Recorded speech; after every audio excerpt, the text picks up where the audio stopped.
Hello, everybody, and welcome to the Jackovol Beanstalks podcast. This is our first episode that we're doing here. Kind of flying by the seat of my pants here just a little bit, so if you'll stay here along with me for the ride, I'd really appreciate it. And thank you very much for your time.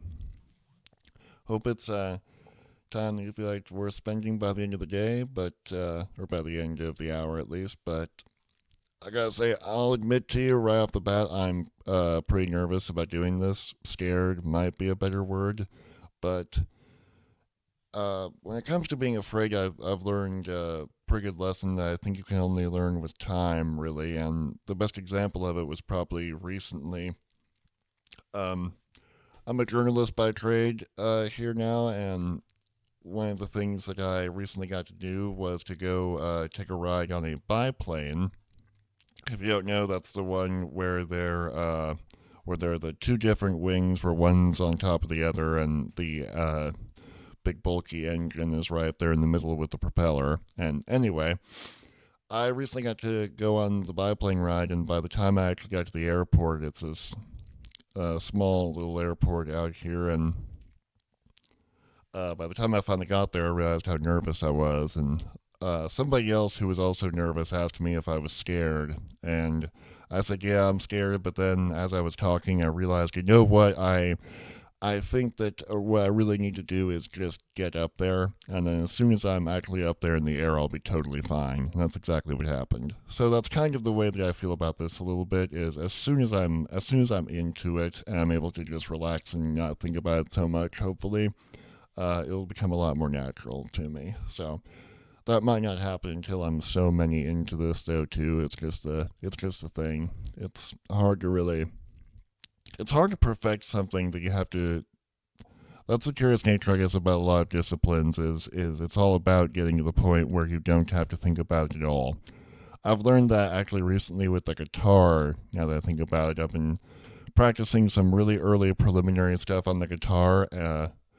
Actually, I've already had to kill off two different guitar picks. I think I'm doing something wrong because somehow I've gone through two guitar picks in like 2 or 3 weeks. So I think I might be doing something wrong there. But I've been learning the preliminary keys and stuff. Keys, wow. Preliminary just steps. I mean, that's the right word. There we go. The preliminary steps and just ways to hold the guitar. And but I skipped me being me. I kind of skipped right ahead and just tried to learn the basic movements for a really simple song. And that song was "A Horse with No Name" by America. So I'm just learning the basics of that, and I can play it fairly decently now. But it is kind of fascinating because first you've got to sit there and you learn the movements to do it. And when you first learn how to move the pick on the strings and make that sounds of that song, it doesn't sound like the song at all because you're doing it in this very, very stiff, singled out, rigid, almost staccato way of doing it. Like when you sing kind of like this, and it doesn't quite sound like a song. You've just gotta learn the basic notes and keep playing them really stiffly and keep playing these movements really stiffly until you've got them down and memorized well enough that you can start to do them faster. So it's kind of like watching a movie one frame at a time, and exactly what it is doesn't really take shape until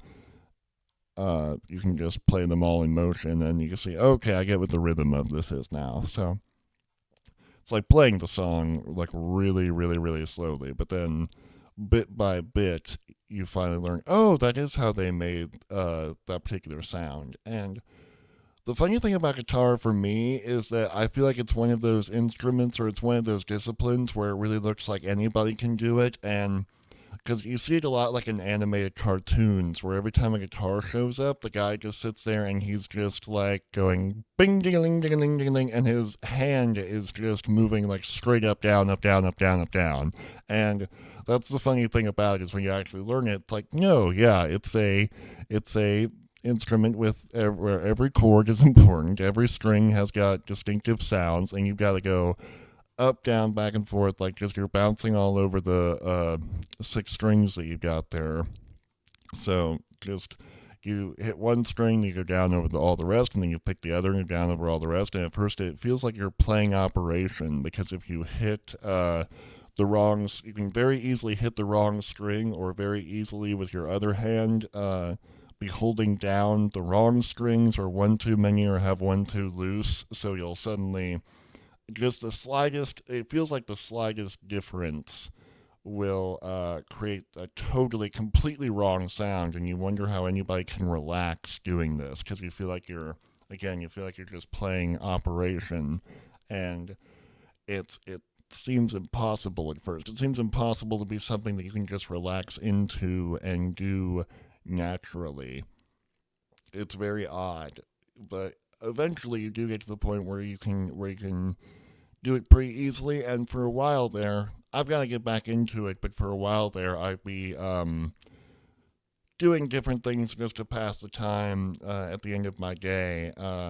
Whether that's watching YouTube videos or doing research for something or reading a book or whatever. And I think I really want to go back up to my study room up on the second floor of my apartment. And I just want to try that one more time. I just want to play that song a couple more times. That's the great thing about A Horse with No Name, is it's just that repeating rhythm. I'm not gonna make the sound of it now, but it's just that. I guess I will. It's like ba da da da da da da da da da da ba da da da da da ba da da da da da, and it does change. I think during one section of the song, like maybe during the solo section of the song, but it really you can get through the whole song in a performance of the song just by repeating that same pattern over and over and over again.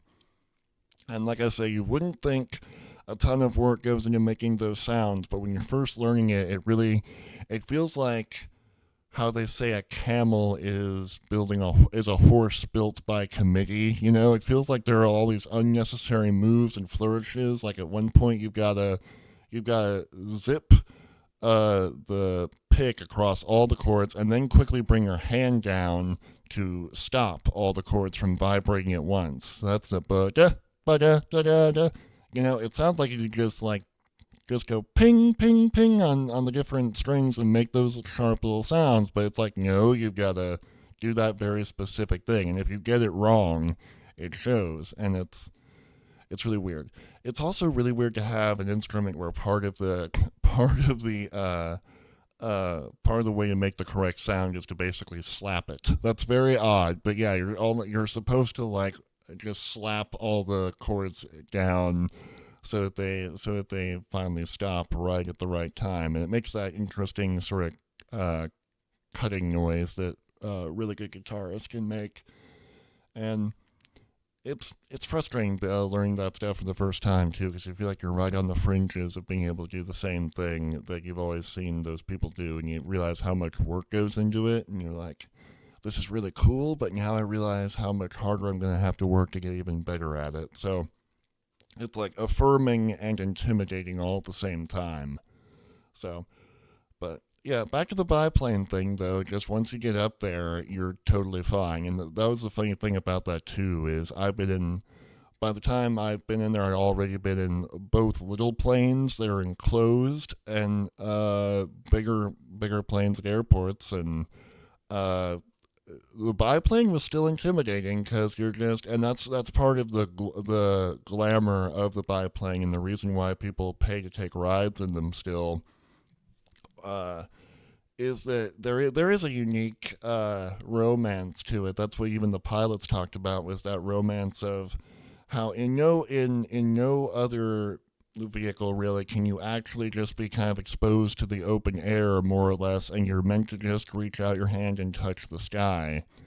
And you understand, for me, the cool thing was, you don't think about this a lot, but when you're up so high, only when you're up so high do you really understand the meaning of the phrase "into the wild blue yonder," because you can finally really see the horizon.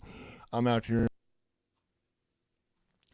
There we go. Sorry about that. I had a little issue. I just bumped the microphone just slightly, and that threw the whole thing out of whack, so almost lost it there. But, sorry if there was like any weird loud noise there. But anyway, while you're up in the biplanes, you really discover the meaning of that phrase "wild blue yonder." You really start to, because I'm out. I was just about to say I'm out here in the Midwest, and you see all the fields, obviously the cornfields and everything. But when you're way up in the sky, you finally see them all laid out like squares, and you can see the horizon. And the horizon really is this odd shaded blue. Because it was the perfect day for me to be up there in the sky. Because just there's white puffy clouds, the sun beaming down. It was like 75 or 80 degrees, so perfect sunny and 75-degree weather, and you're floating around there, and it's a really odd but cool feeling, and you wonder like how could someone possibly get to the point where they're comfortable doing this and also doing aerial combat like they had in the olden days.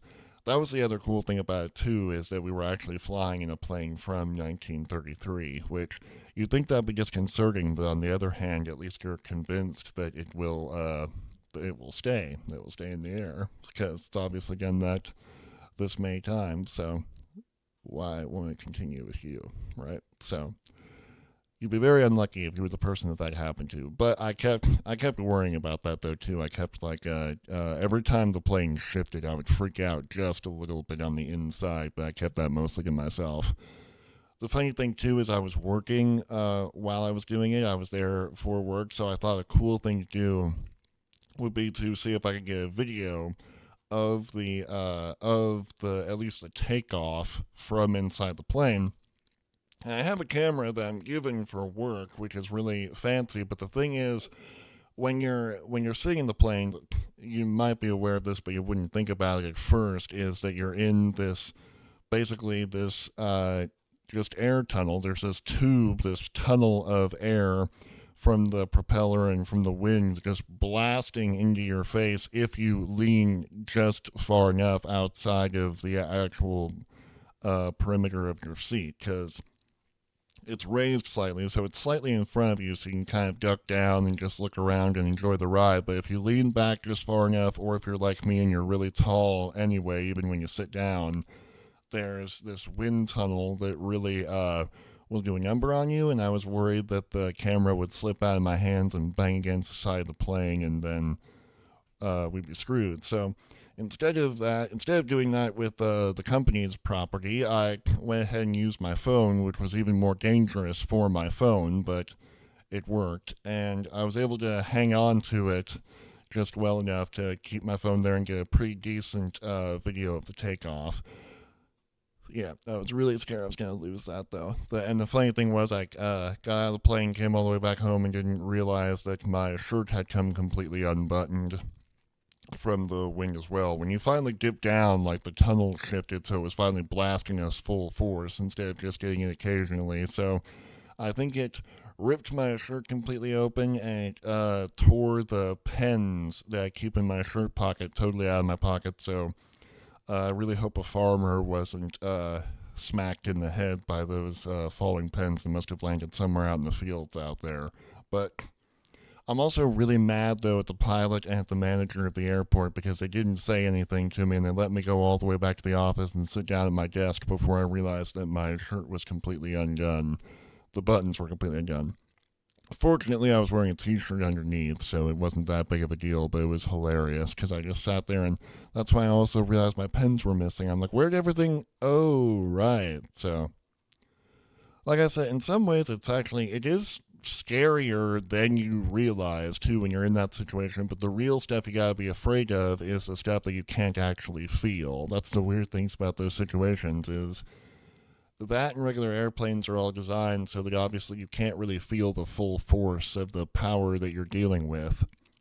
Every time you take a plane trip, you're going so many hundreds of miles an hour and you can't really feel it. It really does feel like riding in a car after a while, but it's the most odd thing, honestly, just because it's the most odd thing because it's all designed to make you feel as comfortable as possible, but then you realize how much wind power you're dealing with, and it's really intimidating. But it's really romantic and sexy and exciting in its own way, and you discover what people mean by the wild blue yonder, and you just want to keep going and going and going. I'm jealous of the pilot because he was on kind of a trip all around the Midwest. Too, they just had the big aviation expo that they have, I think, near the Chicago area. So anyway, really, really cool stuff though. And yeah, once you get up there and once you just let yourself take off and surrender yourself to the experience, it's really fun, and you don't have to think about it anymore. So I have to think more about this podcast all over again, though, because I had the microphone trouble. So now, for me, it looks like less time has passed than already has. So um, that's a fun little gag there, of course. Just happened to bump it a little bit, and the whole thing came undone. So, like I said, there are dangers that you're not always aware of, and sometimes those dangers include the whole thing that your attempted talk show can be dismantled so easily. That's the fun of it all. So anyway, but yeah, so there's a lot of things that you're afraid of, and you just have to face them, and you just have to jump into them anyway, whether you're comfortable or not. And that's when you finally start doing that, and when you have to do that at work and stuff, when you're in your early 20s, it turns into a great comfort though, because those are the times, and that's the time period in your life in your early 20s when you start to realize, okay, nobody knows what they're doing, and it's great. You know, because they say you're a legal adult when you're 18, and I never understood that.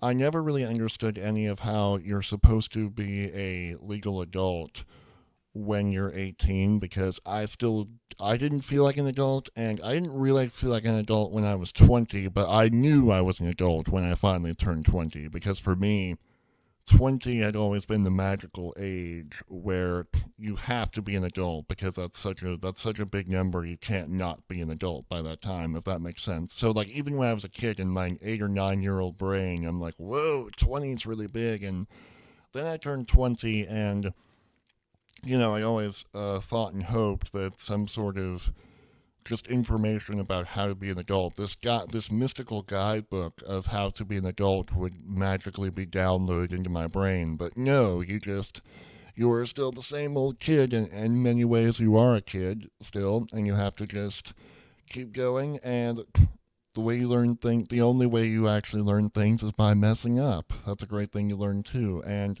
you see other adults, and those other adults also mess up, and you discover, okay, nobody's got it all together. That's a really it's a really good thing to learn, but a really scary thing to learn. So, but it also teaches you to relax. That's the thing I love about middle-aged people too, like people who are 40 or 50 or even a little older than that, even people who are like 60, but they can still, they're in decent shape and they can still get around and stuff, and they're still having a lot of fun, because I think that I think that's some of the most fun people you're ever gonna meet, actually, and is people who are old enough that they have to kind of start acknowledging that they're older, and they're getting a lot older, because I have it on good authority from many of them and many of the mentors that I've had in my life, that there is a great feeling that sets in at that point, where you just that's when you stop caring.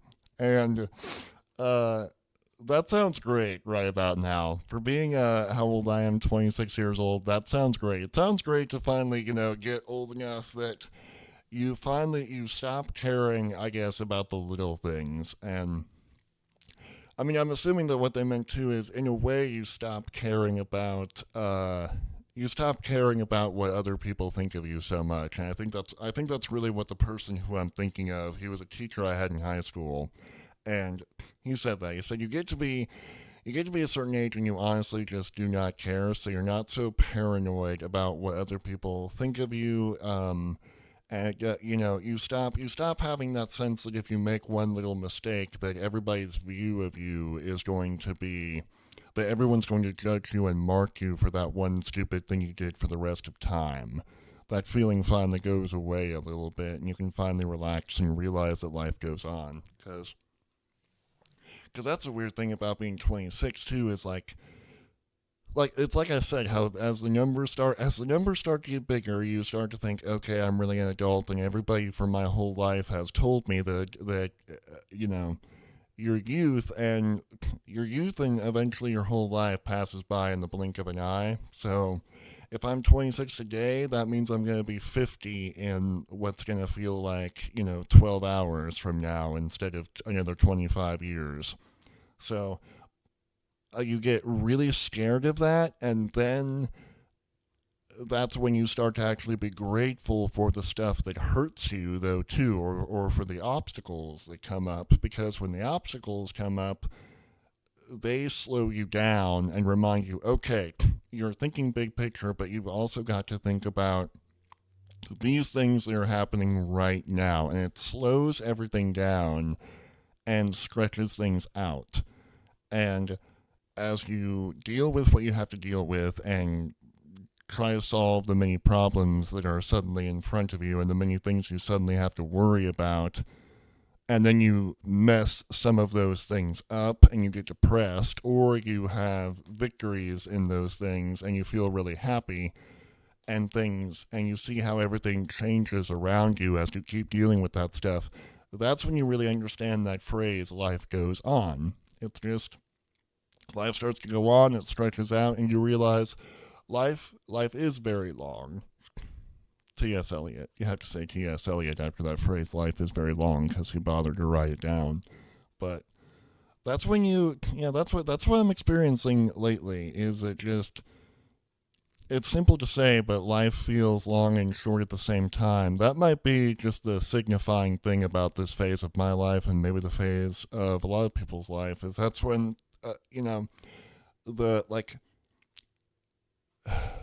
college, college seems like it went by in the blink of an eye, and in fairness, it felt like it was going by in the blink of an eye while I was going through it. And I'm suddenly like a good 5-6 years out of college ish. And I think that's like your first experience where the speed of your youth collides with the adult responsibilities. So college goes by really fast, but during that time you're hopefully getting a lot of really important things done and learning a lot of really important life lessons and lessons about how to be a halfway decent adult. And so college is like this weird, like, birthing canal, if I can call it that without being too weird, where like the speed of your youth collides with the slowness and the occasional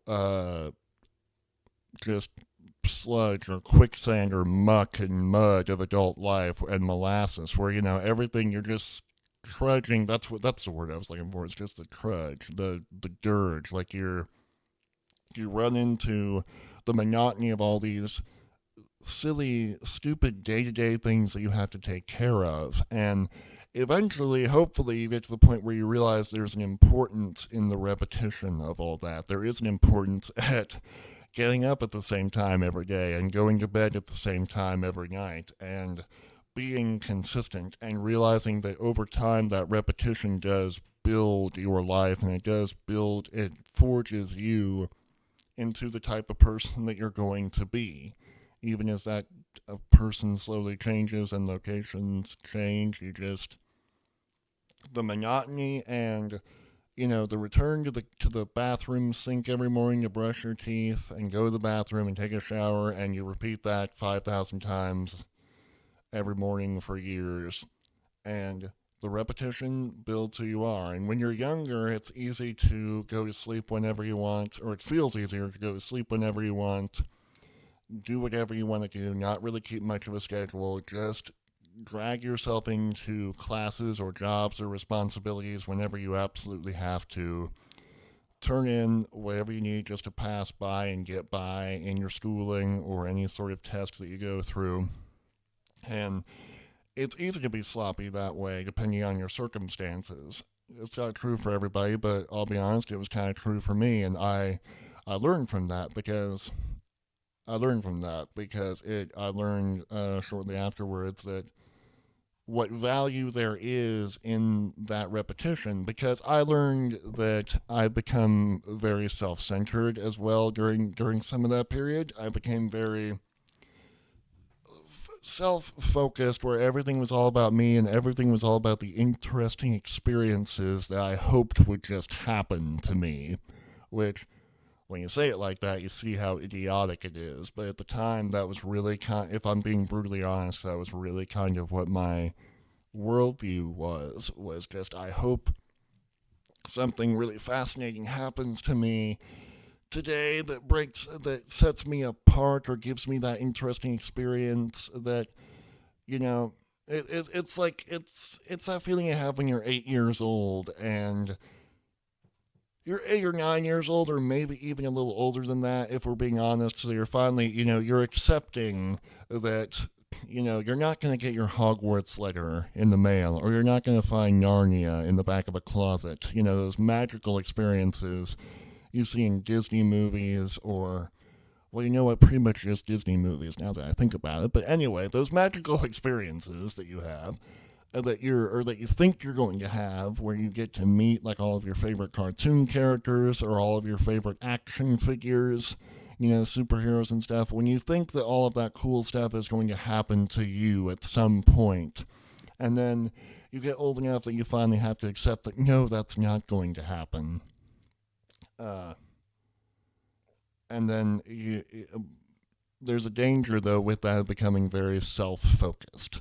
If you let that kind of mentality go on for too long, you become very self-focused. And you realize there's a beauty and a value and a meaning in the monotony of day-to-day life. Because I almost do feel like you're meant to make your life a little bit monotonous and just a little bit boring, so that the richer stuff and the surprises that do happen to you seem more interesting and seem more valuable and more precious, and you value them more for what they are. So if you have kind of what you consider a ho-hum life, it's like the idea is that you'll at least be able to take refuge in the stuff that breaks it up, in the stuff that comes by and breaks it up. And that might be a job offer, that might be a buddy calling in saying, hey, I've got this project I want you to be a part of.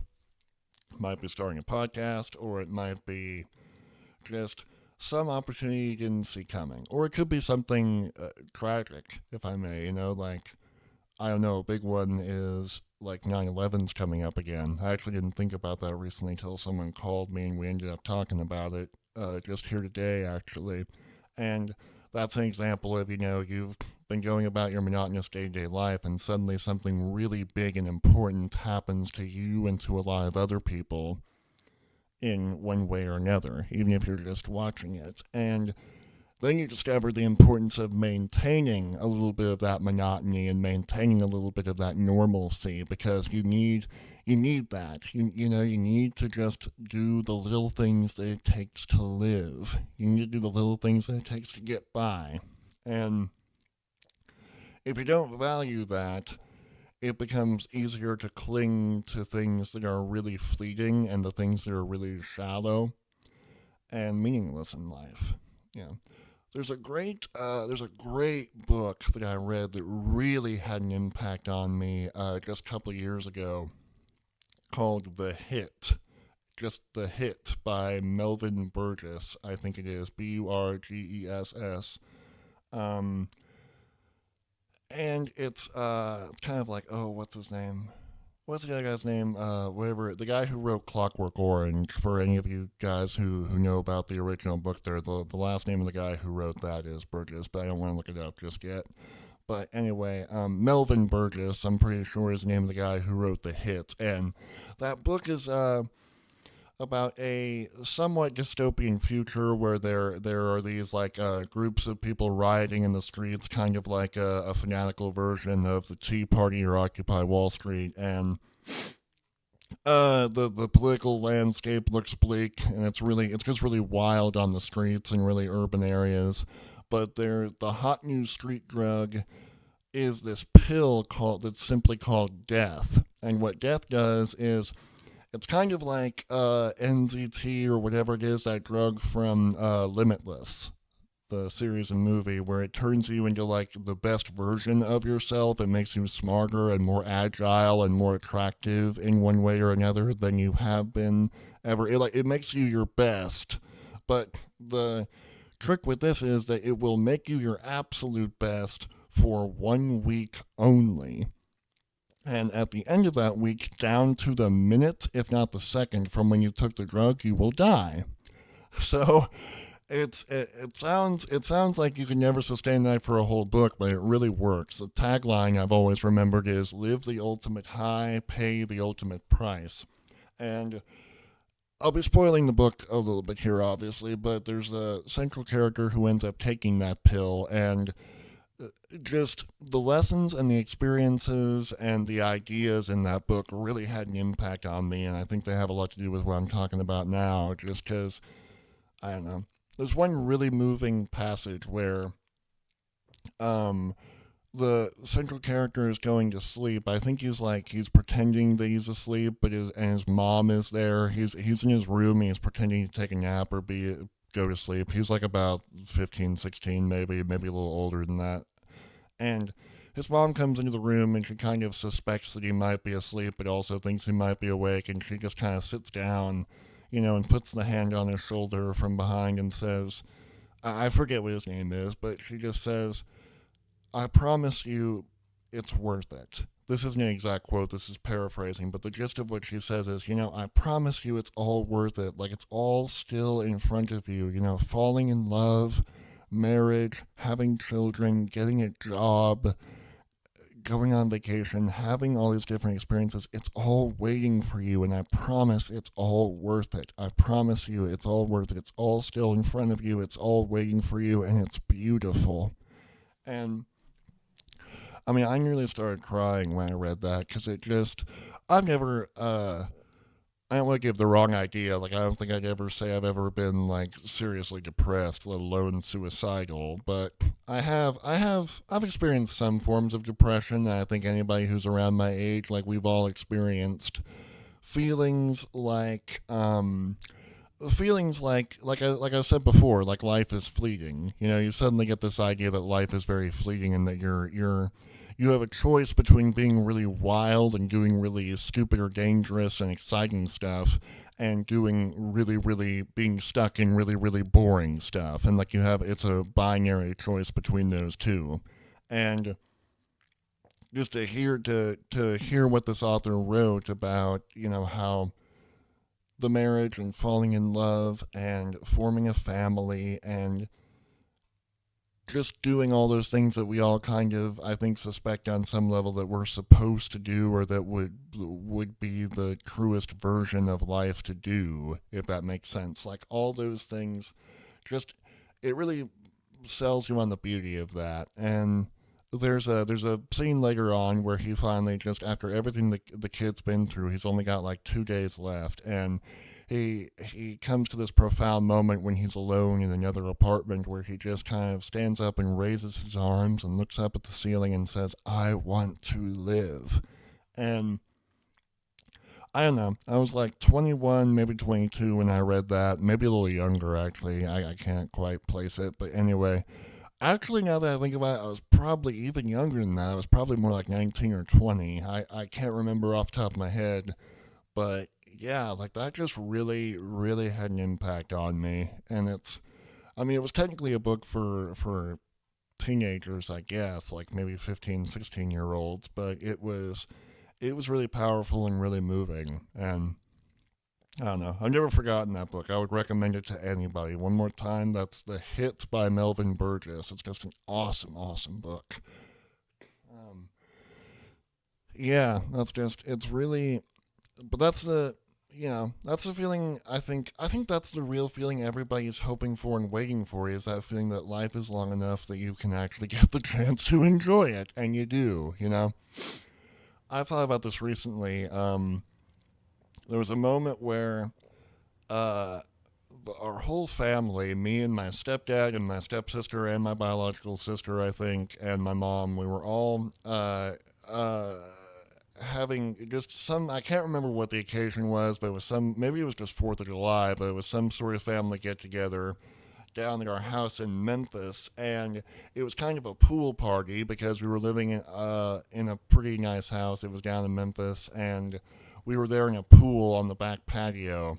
and there was also a balcony there. And my stepdad had a big beach ball, and he was tossing it from the balcony down to us, and we were actually throwing it back up to him. And I I I just started thinking about that recently because I was thinking about how we all have these arbitrary dreams of having a big house one day, and a big house and a nice car and everything we'd ever want. And but those, you need to get a job where you're sort of killing yourself at work every day and you're absolutely committed to it in order to afford a house like that. And the funny thing is, I'm pretty sure that, my stepdad and the people in my life who I know work hard enough to afford stuff like that. I bet those are the kind of moments that they live for. I bet they understand the value of those family get-togethers where you get to just toss a beach ball around, to your different cousins and children or grandchildren and nieces and nephews. Like that's that must be the moment where you think, okay, this is real fun. Your definition of fun changes from just indulging yourself in some way to being a part of the family. And part of the real fun is just knowing that you've committed yourself to the right stuff and that you're doing the right type of work and the right type of play that you should be doing.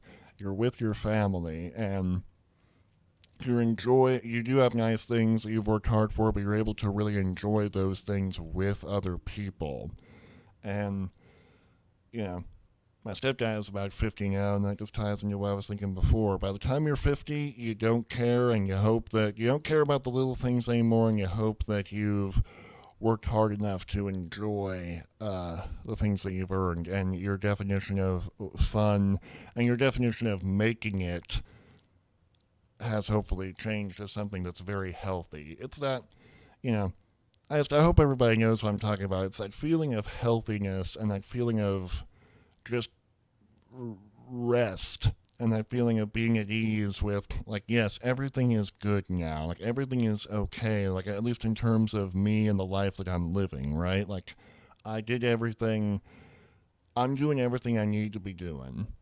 And there's nothing better than that. There's nothing better than knowing that you've done everything you need to do, and you do get some moments to relax, and you genuinely enjoy being with other people and sharing that with other people instead of hogging it all to yourself. And that's what I'm saying as I sit here alone in my apartment speaking into a microphone where, at the time that I'm speaking to no one. But I know in reality I'm speaking to all of you out there, and I hope you know what I'm talking about. But yeah, that's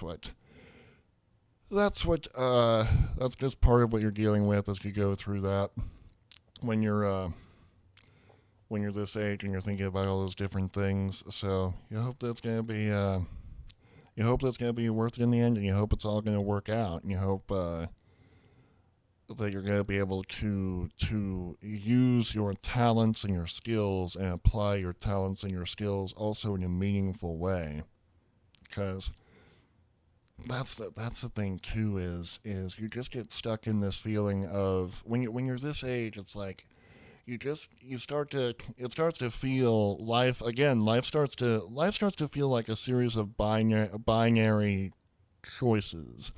So again, like I was saying earlier, you feel like you're stuck between a life that's really boring or a life where you get to be absolutely committed to exactly the one thing that you really want to do. And as you grow up, you learn that committing yourself to just one thing is not healthy, and you need to have a list of things that you're prioritizing, right? Like you need to have 4 or 5 things that you're really putting all your energy into, and you discover that it's not binary. Like you really discover 2 things. One, it's not a binary choice between what you want to do and what everybody else wants to do. It's not that. And 2, you discover that there are you don't know which of your skills is going to be called upon and which isn't. And that's hard to accept, and that's hard to understand and really believe at first, because you know a lot of I think sometimes it feels like a lot of celebrities, we take a lot of celebrities and famous people and people who we look at as thinking that person really made it, and we define them by the one thing that they supposedly did that was so great.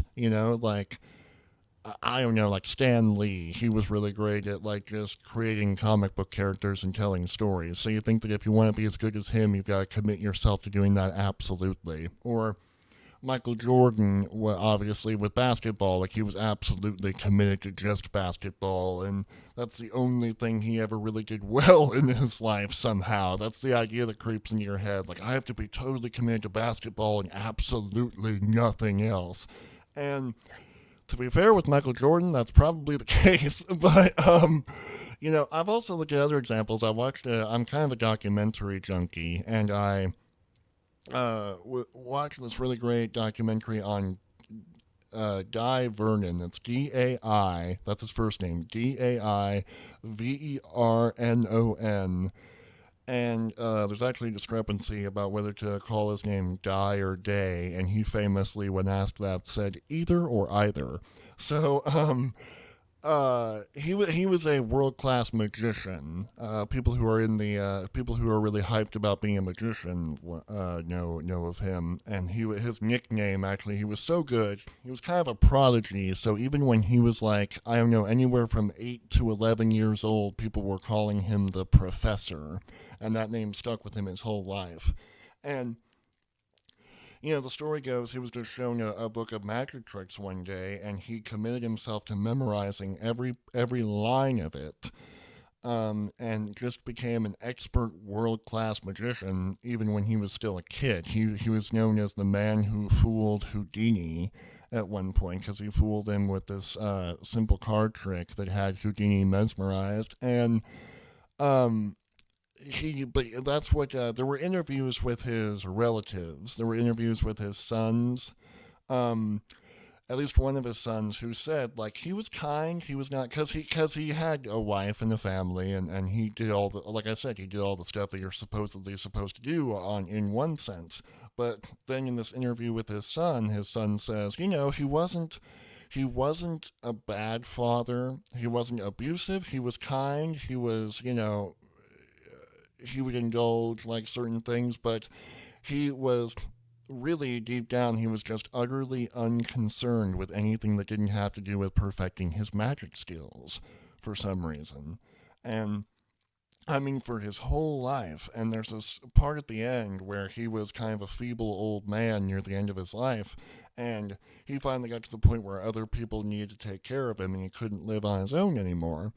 And they said, he was totally bored. He was just totally bored and maybe in one sense totally useless because he was just sitting there in this house he was supposed to be in where he was supposed to be taken care of, and all he did was, fiddle around with some magic books and just kind of putz around because he had totally committed himself to being this world class magician.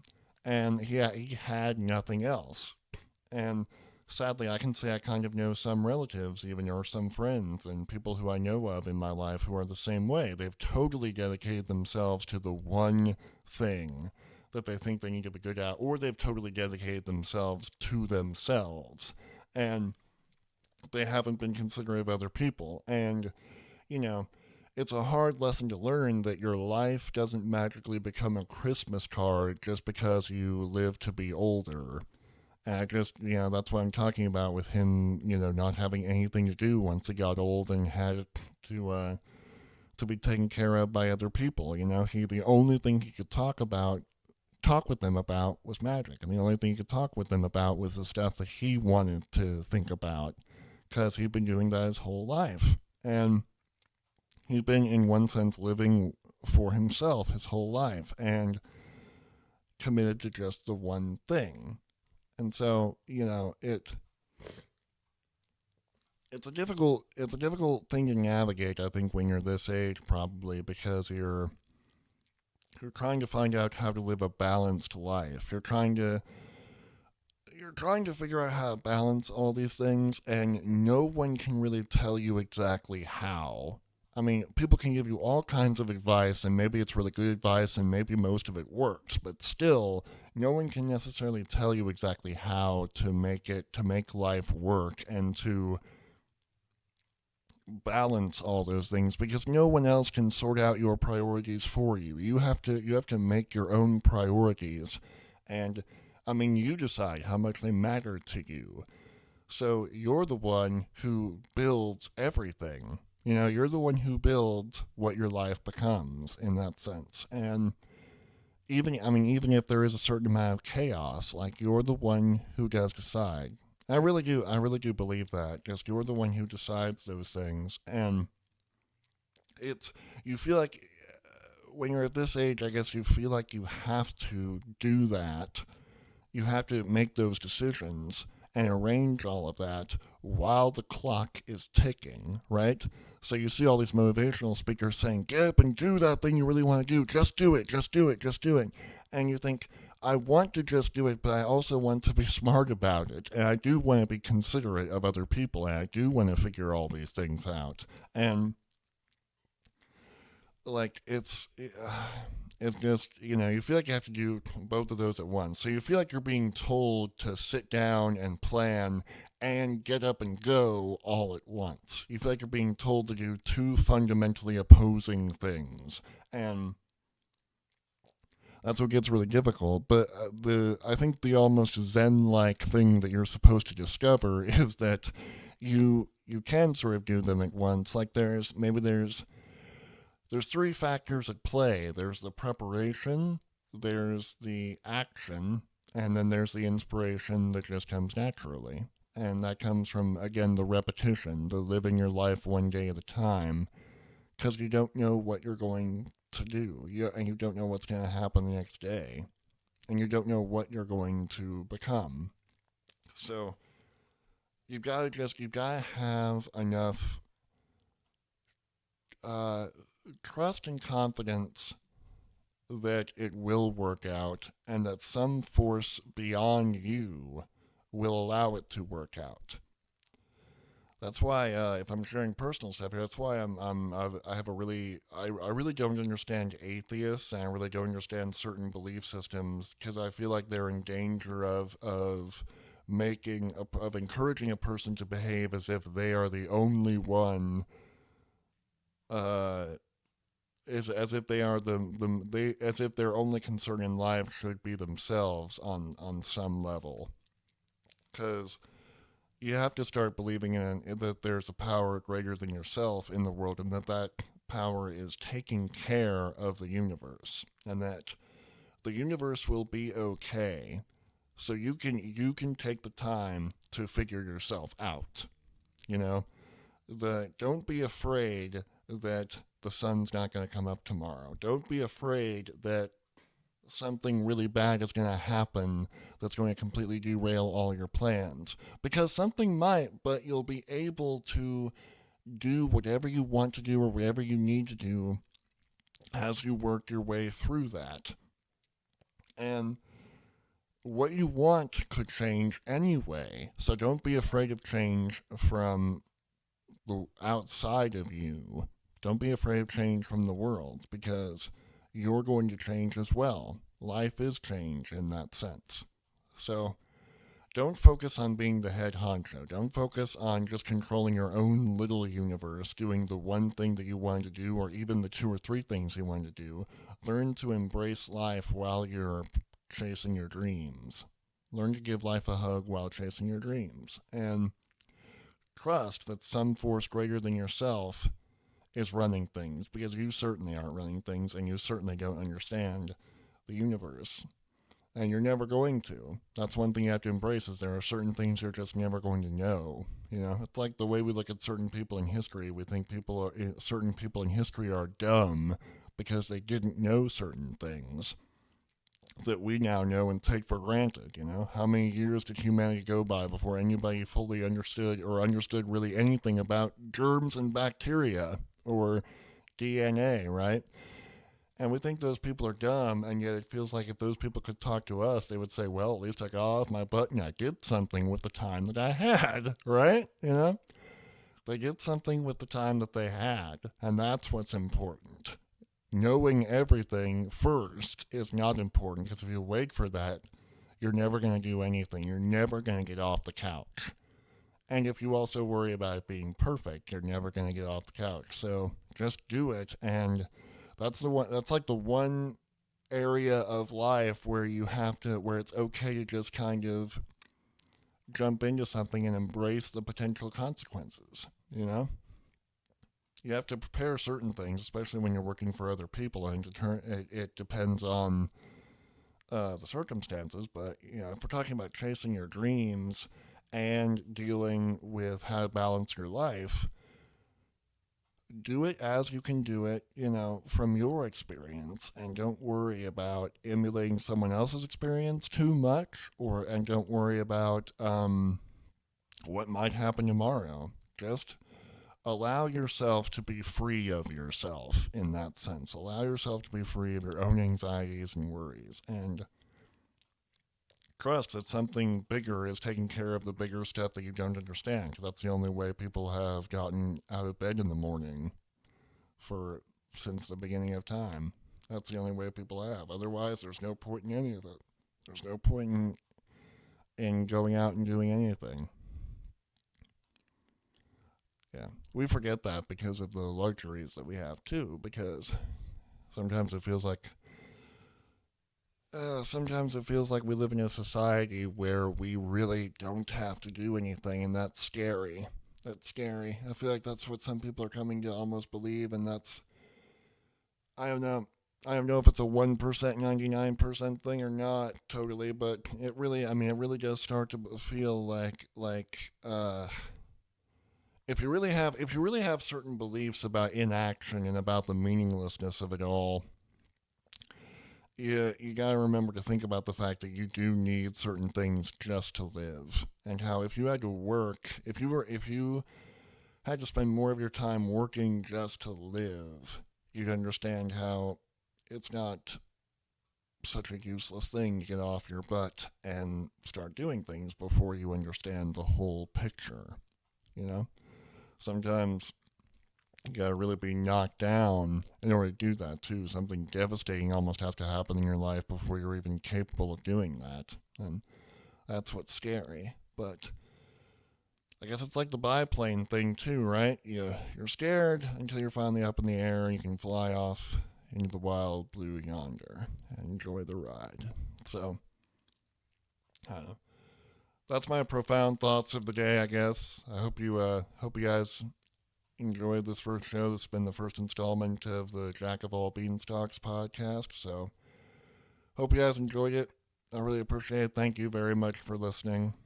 I really do appreciate you stopping in, whether you're listening for a part of it or for the whole thing. So thanks, guys. This really means a lot. So take care, and I'll see you next time. I'll try to pound out maybe at least one of these a week or something like that. Do it kind of like I'm doing today, maybe early morning, not early morning, but morning Saturday or morning afternoon sometime. So try to do this maybe, hopefully, on a once weekly basis. That's not an ironclad promise, but I'll see what I can do. So, like I said, life happens. So, all right, with that, I'll stop taking up air here, but thanks a lot for listening, guys. Appreciate it. See you next time. Take care. Take care, brothers and sisters.